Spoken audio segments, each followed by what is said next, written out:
Hello everyone. We are back again. Right now, we are actually going to discuss the types of lenses that are being used in the industry today. So there are various types of lenses and of course equipment that that I actually use. The types of lenses are the standard lenses. These are the prime lens or the fast lens and the telephoto lens. Now, what's the difference between the three? Okay, the standard lens are actually lenses that actually have a field of view like the human eye, preferably 50 millimeter to 55 millimeter. Just like this. Okay, this is an Oto's 55 millimeter f1.4 lens. So, secondly, actually the standard lens is actually in between the wide lens and the telephoto lens.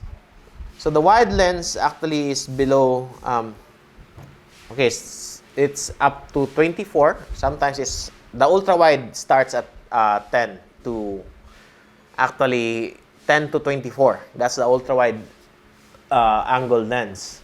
The wide lens starts from 24 to 35. So the telephoto, if you are asking about the telephoto lens,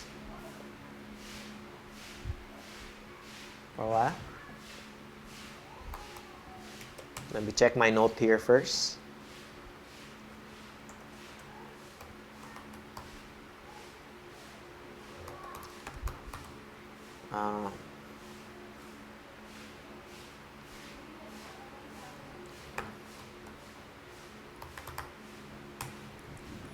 Okay, for the telephoto lens,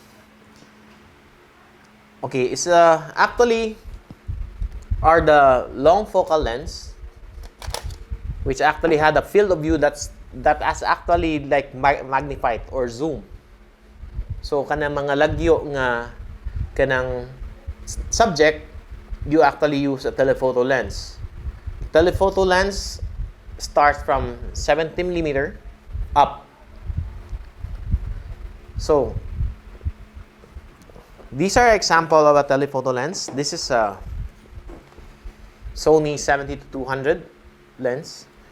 It's also I like to discuss about the difference between a prime lens and zoom lens.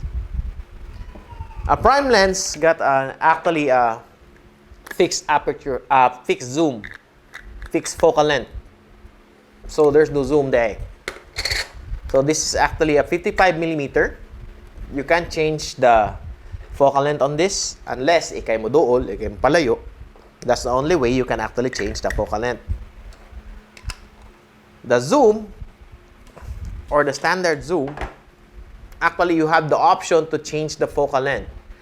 This is a Canon 24 to 105 millimeter lens.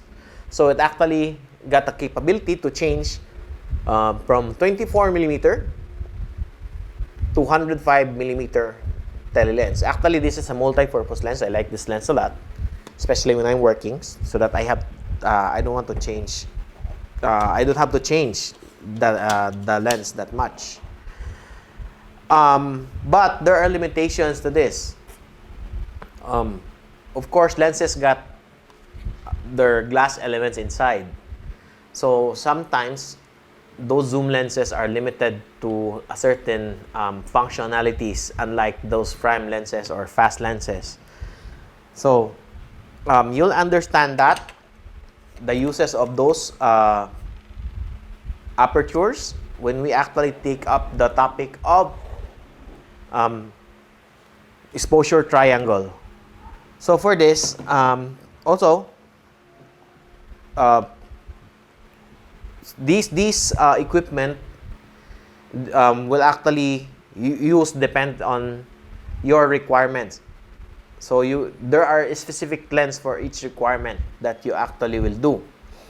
Like for example, if you're going to be shooting architectural or landscape, you actually need to have a wide lenses with you or a ultra wide lens para ma-cover nimo ang field of view tanan. And of course for like sports or mag-shoot kag animals, you don't need to actually get near the subject. That's when you need the telephoto lens. Okay? Now, for the prime lenses, they're actually used, especially if this is actually a special lens. Okay? Most prime lenses are used for on specific usage. Like for its aperture, it's actually most prime lenses got large aperture settings on them. So that's it for this video on understanding lenses.